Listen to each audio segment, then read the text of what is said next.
Lilo and Stitch gets blue because Stitch is blue. I feel like this looks dark because of that. Is that accurate? I can't tell. Should I turn the brightness of it down?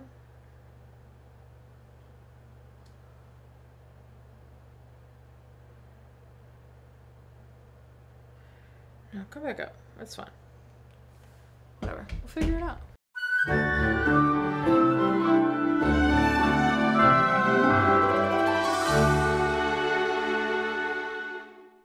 Welcome back to Everyday Movie Ever. My name is Jess and I'm watching Everyday Movie Ever. Today I'm going to talk about Lilo and Stitch 2, Stitch Has a Glitch. Lilo and Stitch 2, Stitch Has a Glitch is a 2005 direct-to-video release. It is directed by Michael Labash and Tony Leondis.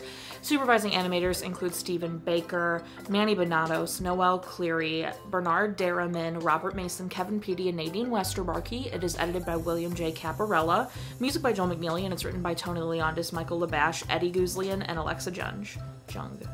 The film stars Chris Sanders as Stitch, Dakota Fanning as Lilo, Tia Carrere as Nani, David Ogden Stiers as Junge, Kevin McDonald as Peaty, and Jason Scott Lee as David. This is the only film appearance that Davy Chase didn't reprise her role as Lilo. She was so busy recording the television series, she actually suggested that Dakota Fanning voice Lilo in this film. It has a 40% on Rotten Tomatoes, and it received pretty mixed reviews. People thought it paled in comparison, but others thought it was a pretty genuine and sweet sequel.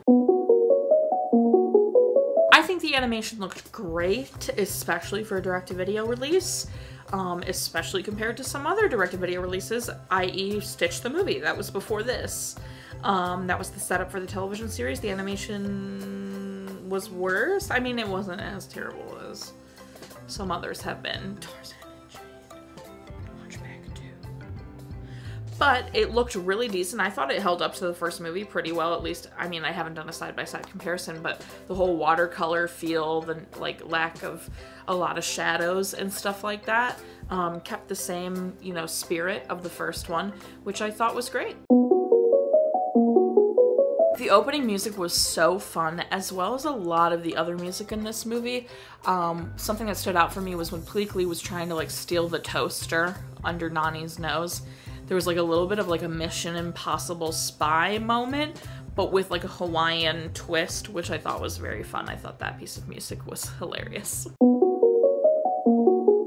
Stitch holding Lilo back from beating up whatever her name is was amazing to see. Like his growth from the first movie and maybe some of the TV series and all that kind of stuff was really great. But then the second like that girl said something about Lilo's mom, Stitch was like, all right. Let her go. I thought that was great. I also really think, like, I know it was pretty mixed reviews, but I think this captured the spirit of the first one really well. There were some genuinely funny moments in this. Like, the first one, Lilo is so, like, such a kid, but does such, like, adult type things, but as a kid, like in a kid way, you know, like when she's in despair and she's obsessed with Elvis and she just says stuff that is so out of pocket. They kept the spirit of that in this one, unlike Stitch the movie, which I'm pretty sure is the last one we watched, isn't it? Or was it another one? It wasn't Leroy and Stitch, it was definitely Stitch the movie with all the experiments.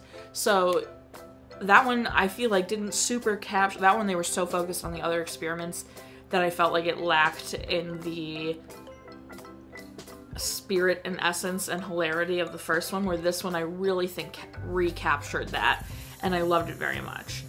The whole love is stronger than death message of the hula they want to do was very obviously going to be the point and the lesson and the message of the movie, but it was still great. It was like so obvious and so predictable, but I loved every second of it.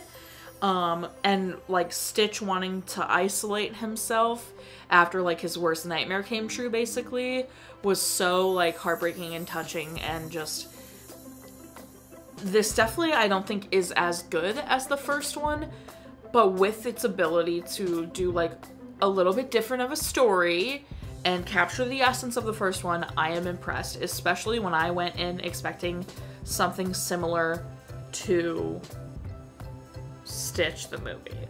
And this is, in my opinion, way better than that movie. Also, the most unbelievable part of this movie is that Lilo didn't realize something was wrong with Stitch sooner. I kept being like, why is Lilo so mad at him? She knows that he learned. She knows that he grew. Him randomly doing the stuff that she has said is very important to her. She would be like, what's going on with you? Why are you doing this? I don't believe. Because, I mean, she's like his advocate in the first one and believes wholeheartedly that he can be good. So for her to flip the switch in this one and be like, he's been good, he's just choosing to be bad right now, I don't know what his problem is a little weird. I think she would be like, what's going on? He's sick or something's wrong with him. So I think that's the most unbelievable part of this plot. Dakota did an excellent job, which is not shocking. It's Dakota Fanning for heckness. But she's not Davy Chase. I could tell very much that she wasn't Davy Chase. She did a good job. She sounded young. I bought her as Lilo.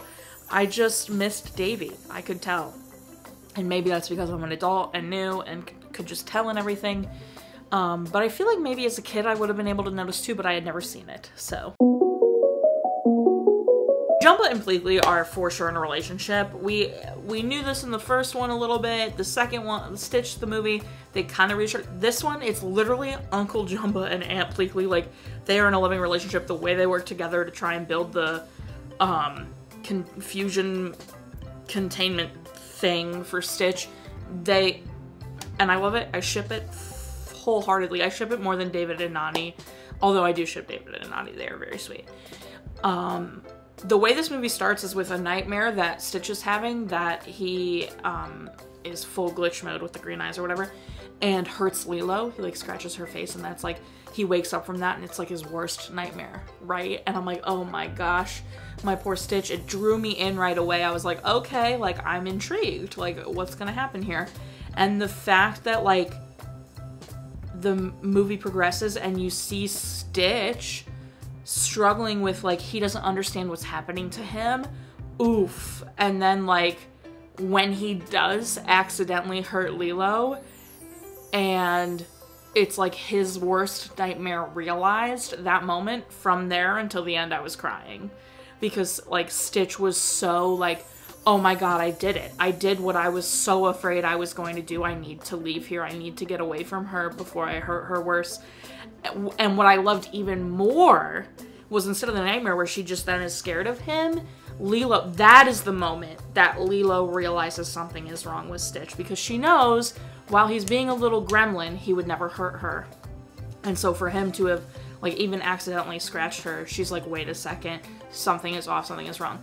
So while I understand why they had Lilo not realize something was wrong with him until that moment, because it was powerful, I'm a little upset that she wasn't like, I don't know, something's wrong with Stitch. I don't know what's going on. He won't tell me, whatever. I wish like we had a bit more of like that kind of thing I mentioned, because I do think it's unbelievable that she would just automatically believe he's being bad for no reason. But that moment is very powerful and it made me cry, and I cried like until the end. And even though I knew that the message was gonna be like, the thing's not gonna work, and then it's gonna be Lilo's love that like revives Stitch and gives him enough energy to exist, it still got me. I was crying. It was so good. I cried through the credits. I like messaged Bree still crying about it. It was very powerful to me. It affected me. And I thought it was great.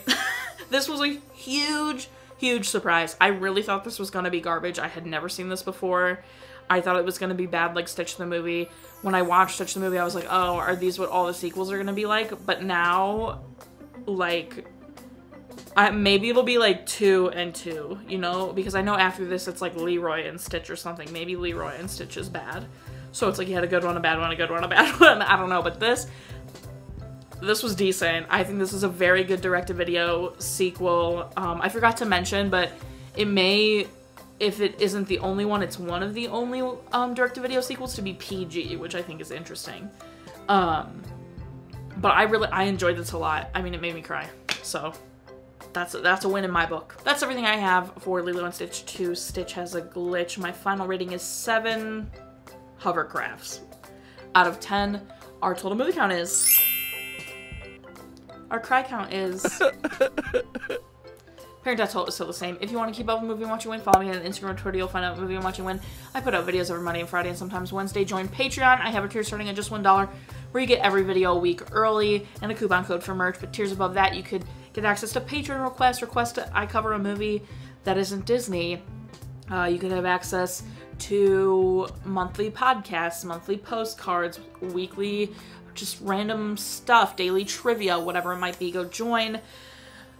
Also buy merch. Merch is great. If you join Patreon, you have access to this exclusive Patreon fam merch.